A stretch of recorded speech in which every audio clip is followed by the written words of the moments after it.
Rapaziada do Basquete Talk, sejam bem-vindos a mais um episódio aqui no nosso canal, no nosso podcast. Meu nome é Caio Ramalho, eu tô com meu parceiraço Ian Baranski para mais um vídeo, para mais uma semana aqui de final, né?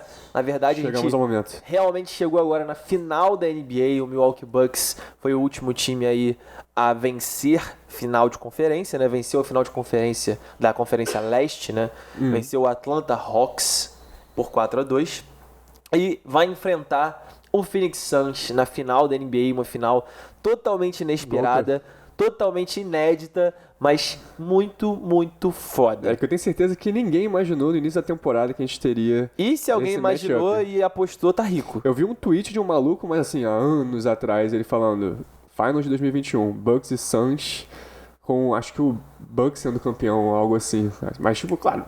Tipo, há muitos anos atrás. Pô, a gente tá falando de 5 anos. É muito tempo.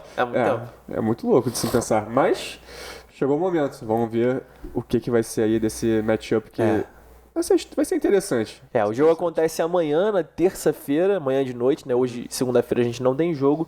E por isso a gente decidiu falar sobre a trajetória dos dois times até a tão sonhada e tão chegada final da NBA, né? Então é sobre isso que a gente vai falar hoje, um pouquinho sobre a temporada de cada time, um pouquinho sobre cada série que cada time jogou até conseguir conquistar, todos os moves que cada equipe fez para alcançar esse elenco e de fato conseguir chegar na final da NBA, né? Então, se você curte os nossos vídeos, se você está curtindo os vídeos que a gente está fazendo durante os playoffs e está com a gente desde de muito tempo, além de agradecer a você, eu peço que você, por favor, deixe o seu like aí, já vai deixando que é muito importante pra gente.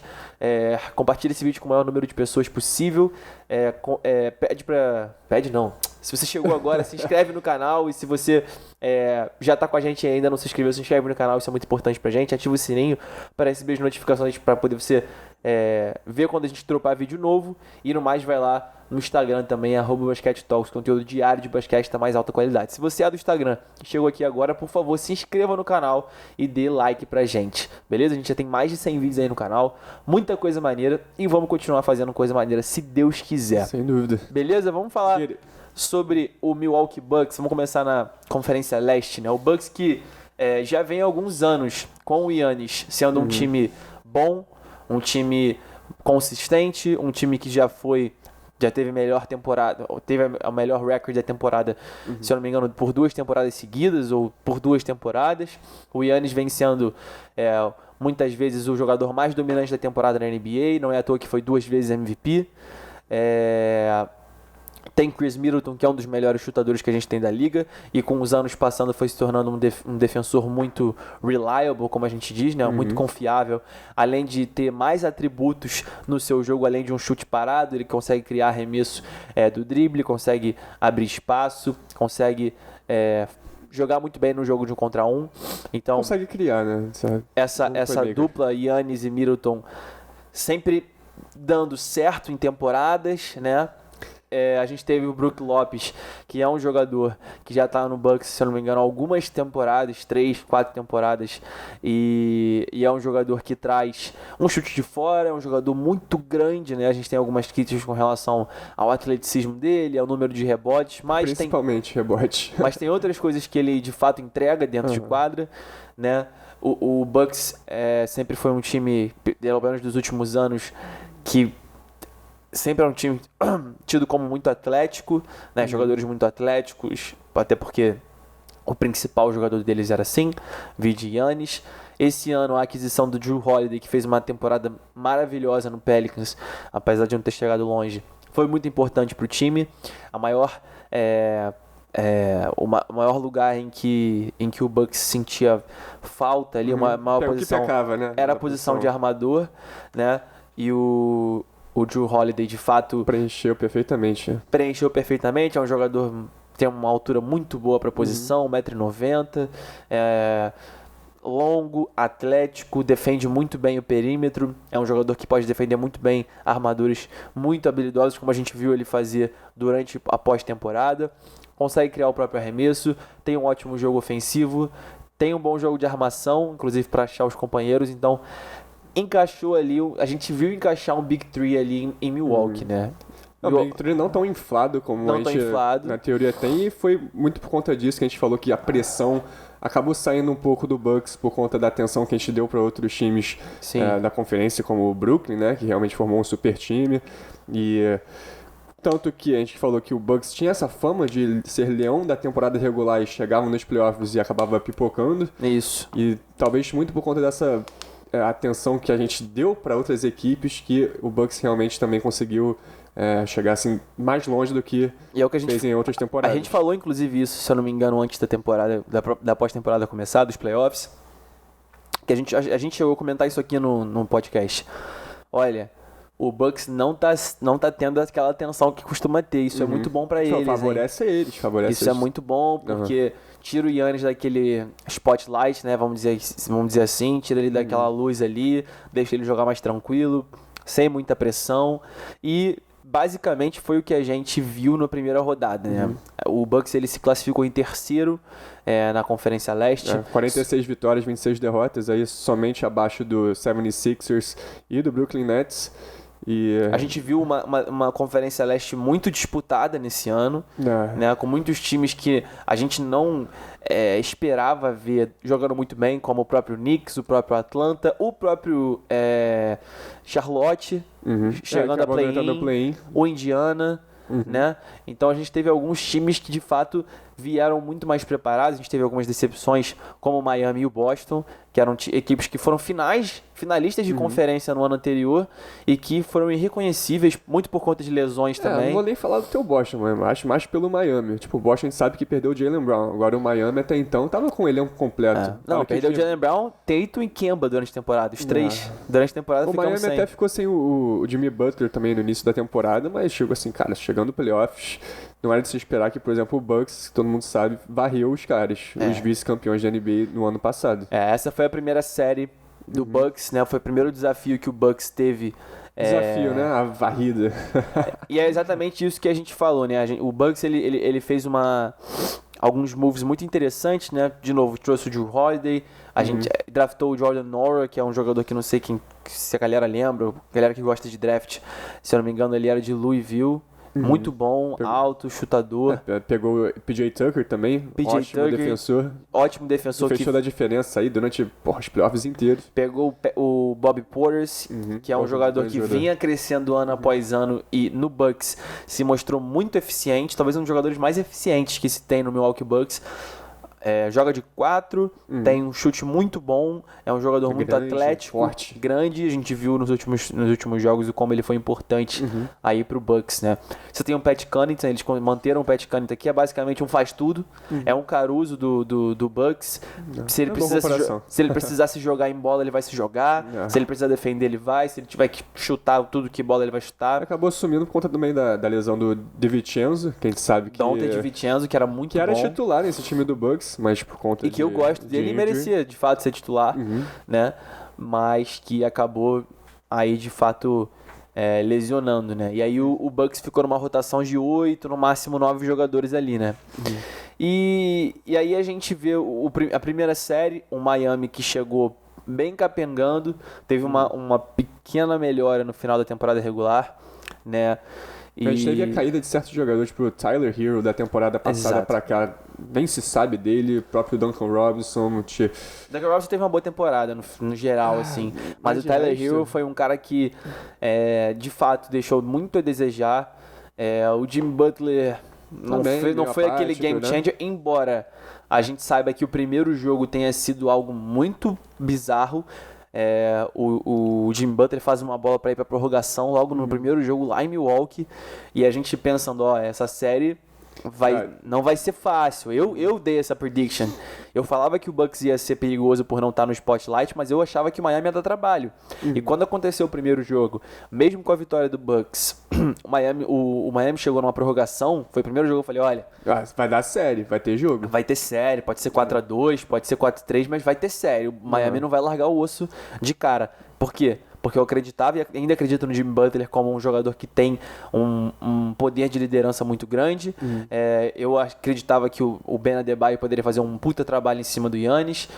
Eu acreditava que o Tyler Hero pudesse mudar ali nos playoffs e começar a matar a bola. E no fundo tinha uma dúvida em relação ao Bucks. E no fundo uma dúvida em relação ao Giannis, exato. Ia pros playoffs e falar, cara, será que dessa vez vai ou não vai? E principalmente com eles ficando em terceiro, né? Tipo, será que de fato eles vão conseguir? E não, 4-0. Né? 4-0 com facilidade. E a única varrida aí da primeira rodada. E a única varrida, de ambas as conferências. Então foi um time que o Mike Budenholzer que tá lá, né? É um time que buscou acabar rápido, né? E eu acho que esse é o... Pra mim, time que tá bem colocado, eu acho que essa é a obrigação no primeiro round. Você tem que chegar descansado. Então pra isso você tem que varrer. Sim. Não, fora que você se posiciona e mostra pro restante da conferência ou do outro lado que seja, tipo assim, não, chegamos. Exatamente. 4-0 em cima do vice, você indo pra segunda rodada, né, onde enfrentou o Brooklyn, que ganhou do teu Boston. Tenho certeza que o Brooklyn também chegou com aquele olhar de tipo, cara, esses caras aí estão meio que diferentes do que foi no ano passado. Até porque o Brooklyn perdeu um jogo, né?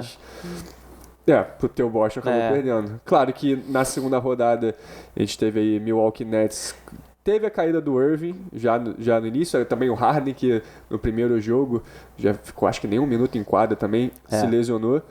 Aí ficou aquele matchup, Durant e Giannis. Uma série surreal de se assistir, talvez uma das melhores séries que o Durant... Acho que foi a melhor série do segundo round. Acho que foi a melhor, sim, e de fato, assim, uma das melhores séries que eu já vi o Durant jogar, né? Que provou pra muita gente que ele, mesmo com a lesão que teve, ainda é o melhor scorer da liga, sabe? E que, assim, ainda tem bons anos aí pela frente. Acho que o único ponto do Durant, assim, saindo um pouquinho do Bucks, né, falando um pouco do KD, o lance de personalidade dele, de ele como teammate, acho que ele não pode querer carregar tudo sozinho. Teve gente comentando, né, cara, o Pippen no caso. Scottie Pippen. O KD só foi soco atrás de soco. Claro que ele fez tudo pra equipe dele vencer, chegar em frente, mas sozinho você não leva ninguém a lugar nenhum, cara. A gente nunca viu um cara só fazer o time levantar o troféu na final da season. Então talvez esse tenha sido o principal com certeza, ponto do com certeza. Nets. E assim, era uma série que poderia mudar tudo, né? É óbvio que muito ainda vai se dizer sobre essa questão do Kyrie e do James Harden estarem machucados. Qual seria o futuro dessa série caso isso não tivesse acontecido? E é muito difícil falar. A gente nunca vai saber, na teoria. É muito difícil falar, mas assim, lesões fazem parte do processo. Não, teve um time aqui dos 16 que foram para os playoffs que foi pelo menos sem uma peça. E mesmo em outras temporadas, a gente viu, por exemplo, o primeiro campeonato do Golden State, Kyrie e Kevin Love estavam machucados. O Golden State teve o primeiro título. Não vejo ninguém tirando isso deles. E eu acho que não tem que ser demérito, de forma alguma. Né? O título do Raptors, né? Com o próprio KD do outro lado, machucado, acho que o Klay estava machucado também. Ninguém tira o mérito do Raptors de ter vencido. As lesões fazem parte do jogo. As lesões fazem parte. Isso. Então, a gente nunca vai ter uma liga 100%, infelizmente. Não vai. É um ser humano. Até porque o que a gente está vendo é essa geração mais velha mudando e mais propensa à lesão. Então, a gente acaba vendo alguns jogadores trintões aí começando a ter alguns probleminhas. Decadência. A gente não pode esquecer que o James Harden já é trintão, que o KD já que o Kyrie já deve estar com 30 anos. Foi Curry. O Curry já está com 33, 34. O LeBron tá beirando os 40 anos, tá virando Tom Brady. Chris Paul também com 35. Então a gente tá vendo uma troca de gerações aí, né? E o Bucks tendo essa série como um divisor de águas, porque a gente disse. Pô, essa série pode mudar o destino da NBA, mano. Se o Bucks vence essa série, o Bucks vai pros playoffs, vai pra final. Não. Né? Se o Bucks vence a série, o Bucks vai pra final. Não deu outra. Foi uma final difícil, com o Durant decidindo jogos, sozinho, fazendo performance memorável, mas o Bucks mesmo assim, com a coletividade e com o brilhantismo do Giannis, consegue superar o Nets. É óbvio, não o Nets completo, mas consegue superar por 4-3 e consegue ir para a final de conferência. na final de conferência encontra um time que a gente também não esperava ver. Que não estava esperando, que era o Atlanta Hawks. A gente vai até fazer um vídeo sobre o Atlanta e sobre a trajetória do Atlanta, sobre o possível futuro do Atlanta. A gente vai dar uma analisada, falar né? do Trae Young também, que, porra, ô moleque bom. Exatamente. A gente precisa botar ele aí na mídia. Com Acho certeza. Que ele apareceu. E, assim, foram 6 jogos entre Bucks e Hawks. Bucks perdendo o primeiro jogo em casa. Perdendo tanto jogo em casa quanto a principal estrela, com aquela virada de perna do Antetokounmpo, e também do Trae com a virada de tornozelo. Ficou exato. Os dois times sem as suas principais estrelas, as principais peças das equipes. E isso deixou tudo mais even. Nivelado. Quem quer mais, irmão? E agora não tem como tu depender só de All-Star. Claro que a gente tem, por exemplo, Chris Middleton, que já foi All-Star, mas eu continuo tendo certas dúvidas em relação a ele, em questão de consistência.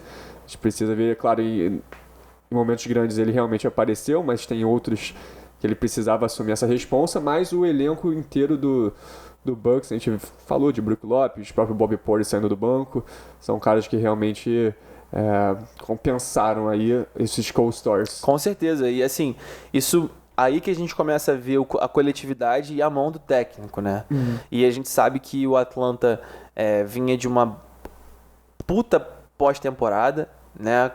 Com não só o Trae Young jogando demais, mas a gente viu outros jogadores mostrando muito serviço. Claro. Collins, Capela, Bogdanovic, e por aí vai, Gallinari. Aí um jogo ou outro, assim, fora da linha, né? Do Kevin Huerter, de um outro jogador. Lou Will, né? Um veterano que acabou assumindo e tal, e deixou muito mais pegado, né? O Bucks perde o primeiro jogo, vence o segundo, vence o terceiro, o Atlanta corre atrás e vence o quarto, 2-2. Bucks vence o quinto jogo. 3-2 e fecha no 4-2. E fecha, desculpa, a série no 4-2.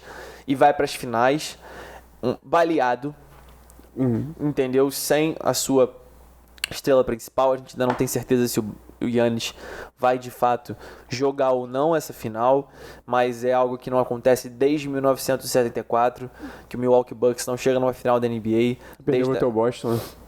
Exatamente, desde a época de Kareem, de Big O, né, de Oscar Robertson, de Bob Dandridge, de Sidney Moncrief, né, de jogadores que de fato fizeram história na equipe do Milwaukee Bucks e que hoje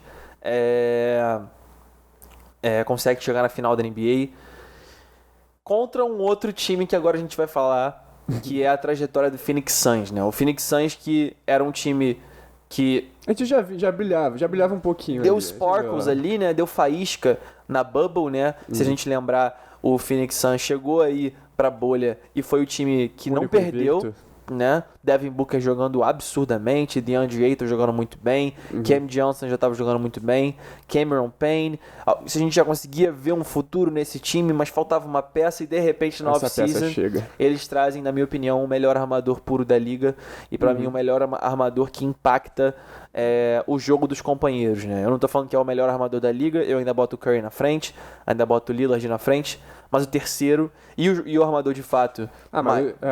Isso hoje já tá decretado, mano. O Chris Paul tem que estar entre o top 3, top 5 armadores da liga hoje. E da história, ele é top 5, entendeu? Nossa, top 5, top 6. Se ele ganhar o chip, o ring, não tem nem discussão sobre isso. O Phoenix Suns vai lá e contrata Chris Paul, né? Chris Paul, que agora tem 35 anos, é um jogador extremamente veterano, mas que fez uma temporada muito foda em Oklahoma, né? Ele que do nada acabou em Oklahoma, né? Depois de Houston, a gente pensou, puta, encostaram o Chris Paul lá, né? Agora é final de carreira. Agora é final de carreira, vão encostar ele lá, o Oklahoma não tem chance nenhuma. Em uma temporada ele consegue fazer, ele faz o Schroeder aí pro Lakers, né? Vamos ser sinceros, ninguém tava olhando pro Schroeder até o Chris Paul chegar lá e eles fazerem um puta backcourt foda, né? Ele elevou o nível do Schroeder de jogo, isso sem dúvida alguma. Mas o Chris Paul eleva o nível de qualquer jogador do lado dele. Então, exatamente. A gente já fez um vídeo do efeito Chris Paul nas equipes e a gente sabe que assim, todo time que ele entra vira contender. E aí ele sai do Oklahoma para ir pro Phoenix e de repente há uma mudança drástica, né? O Phoenix Suns com 2 estrelas jovens sensacionais que para mim vão ser cara da liga, como o Devin Booker e o DeAndre Ayton. Tem agora um líder que cobra muito, que não é muito fácil jogar com ele, é difícil, né? Mas é um cara que de fato faz a diferença, que é o Chris Paul. E aí começa essa história, né? O time do Suns é o segundo colocado na Conferência Oeste, né? 51 vitórias e 21 derrotas aí, somente atrás do Jazz, que terminou em número 1. Com uma vitória, né? Por pouco o Suns não é o líder da temporada. Exatamente. Então você vê a diferença, né? O Chris Paul entra no time. Um time que antes não foi para os playoffs, é um time que hoje acaba quase primeiro colocado, tendo o segundo melhor recorde da temporada, né? Não via playoffs tinha 10 anos, cara. Não via desde 2010 com o Steve Nash, Stoudemire. Exatamente.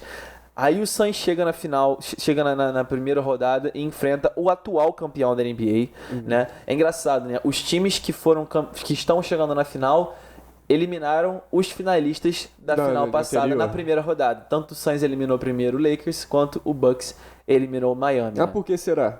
Mas aí eu te falo, menos tempo de descanso, é aquela mesma conversa de sempre. Mas, não. Porra, não. Cara, todos os times sofreram com isso. Cara, quem ficou na bolha durante, sei lá, 90 e poucos dias... Eu concordo com você. Tendo 2 meses de descanso, mas por que então não descansou os caras na temporada? Porque não descansou?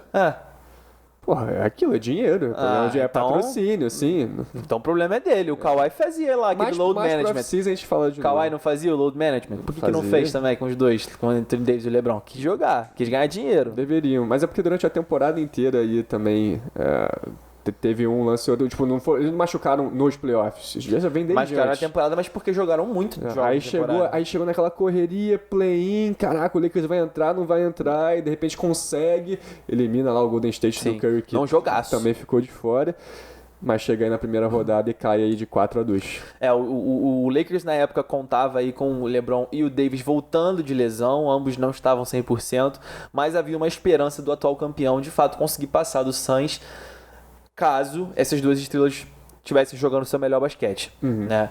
O primeiro jogo, se eu não me engano, a vitória é do Suns, né? O jogo em casa, a gente já vê o Lakers muito dependente do LeBron e do Davis, né? E o Anthony Davis, se eu não me engano, faz 13 pontos nesse jogo, faz um jogo muito ruim. Muito abaixo do que a gente espera. Muito abaixo.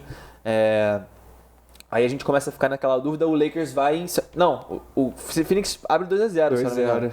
Aí já assusta. Aí quando o Phoenix abre 2-0, assusta, né? O LeBron e o Davis ainda jogando. A gente tem algumas críticas, como por exemplo, por que o Montrezl Harrell não tá jogando tanto tempo? Aí é o Frank Vogel que precisa, né? Se é que ele vai ficar no Lakers, daria mais uma chance pra ele. Mas realmente, aproveitar as peças que tinham, porque... assim como o Harrell, tinham jogadores que precisavam de uma minutagem maior e mais oportunidade de mostrar por que realmente vieram. A gente vê aí o Schroeder indo de frente com o Chris Paul logo na primeira rodada, jogadores que jogaram juntos na temporada passada, e a gente vê que o Schroeder tem uma dificuldade aí de conseguir ser consistente. Teve bons jogos na série, não tem como mentir, mas outros jogos ia muito mal, né? Então não conseguiu suprir. E o LeBron, a gente olhava pra ele conseguia botar os números, conseguia beirar o triple-double, mas era com um aproveitamento ruim, com alguns turnovers. Não tava defendendo, o LeBron não tava defendendo ninguém na série. O LeBron tava cansado.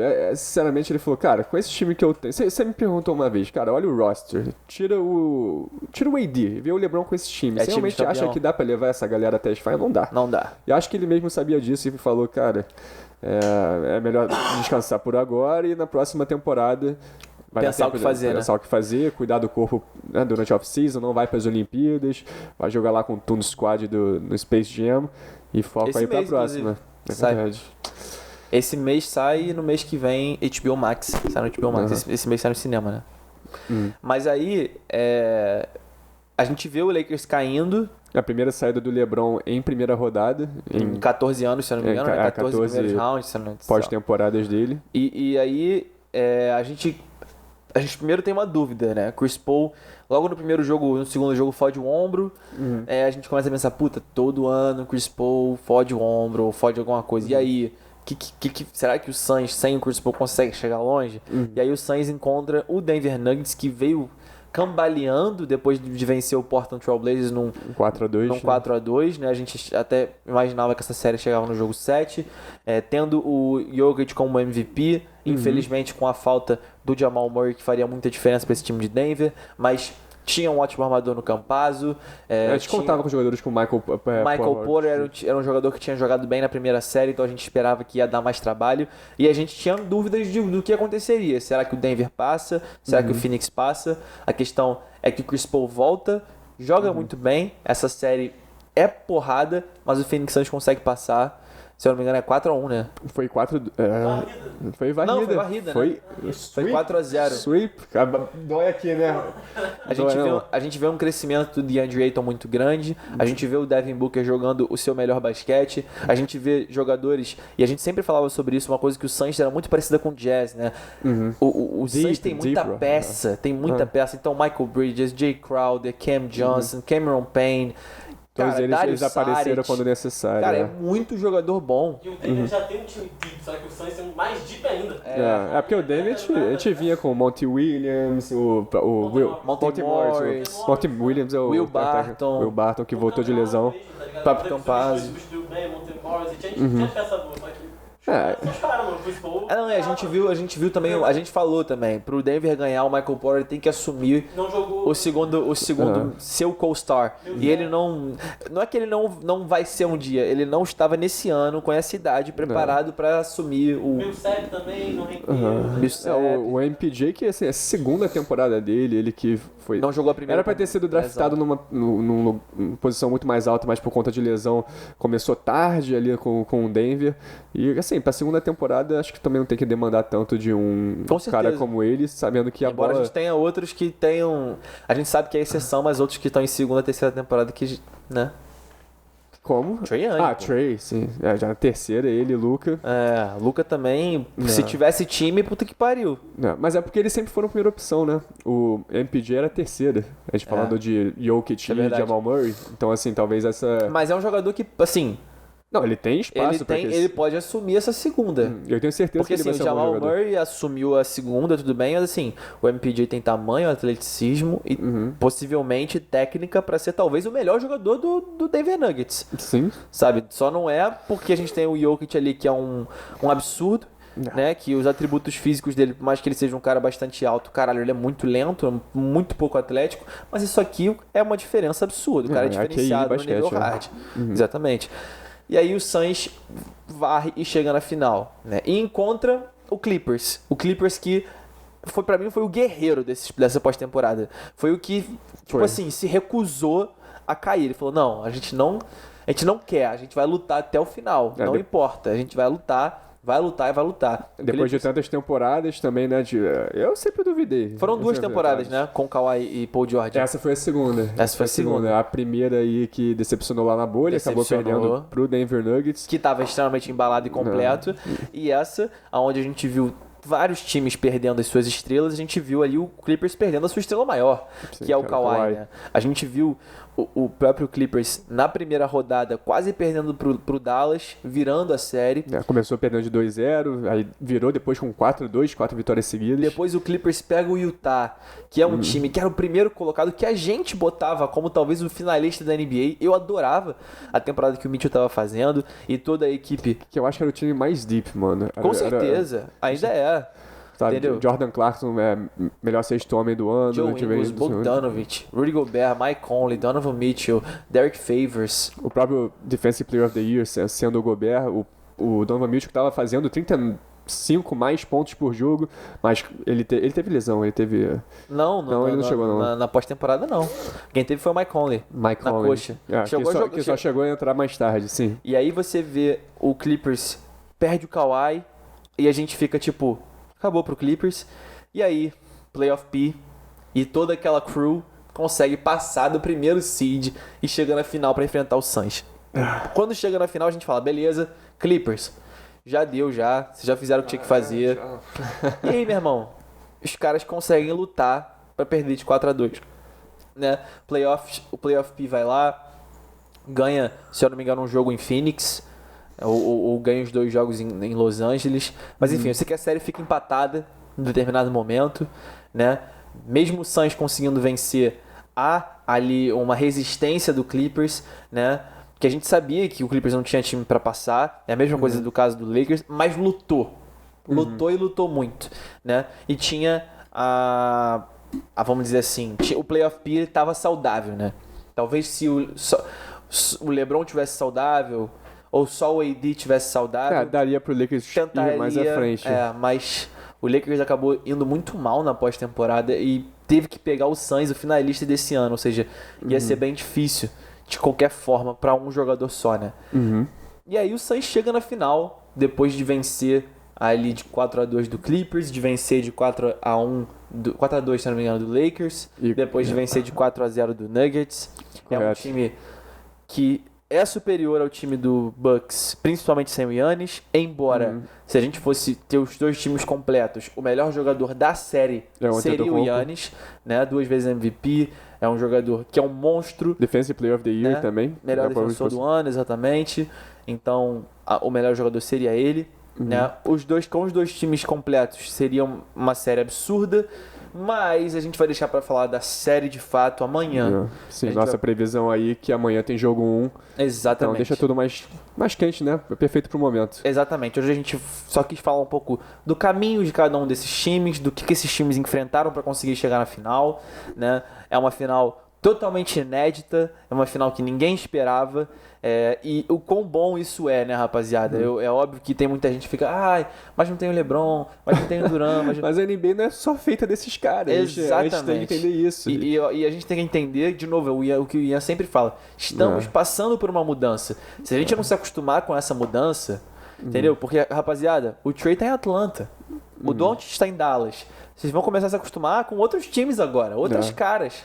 Não, e é sempre bom ver esses small markets também aparecendo, porque cria novas fanbases, quem mais era gente, Golden mais State? torcida. Exato. Nego cagava pro Golden State, vocês têm que pensar nisso. E a gente vê em menos de 10 anos, o Golden State deve ser uma das bandas mais vendidas no Brasil, por exemplo. Sem dúvida.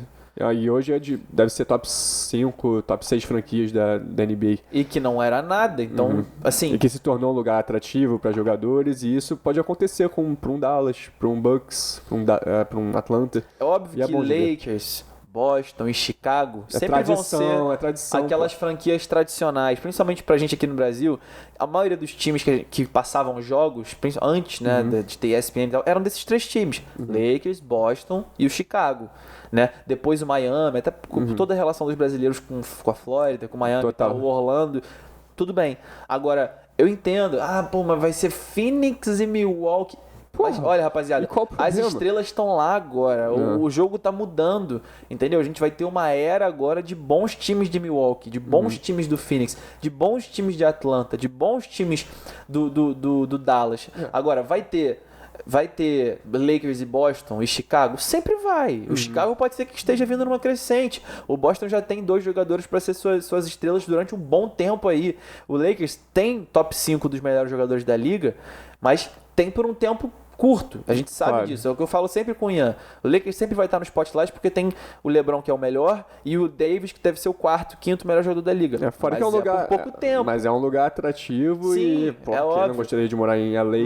Mas foi um time que durante um tempo não foi o spotlight, mesmo com o Kobe lá. Sim, sim. Entende? Então como que o Lakers vai conseguir se manter no topo ainda, né? É óbvio que sempre vai ser o topo porque é o Lakers, é um time extremamente clássico, tradicional, campeão, né? Assim como o Boston já teve seus momentos horríveis, mas sempre estava ali no spotlight. Só que o Boston tem dois jogadores para 10 anos, para 12 anos.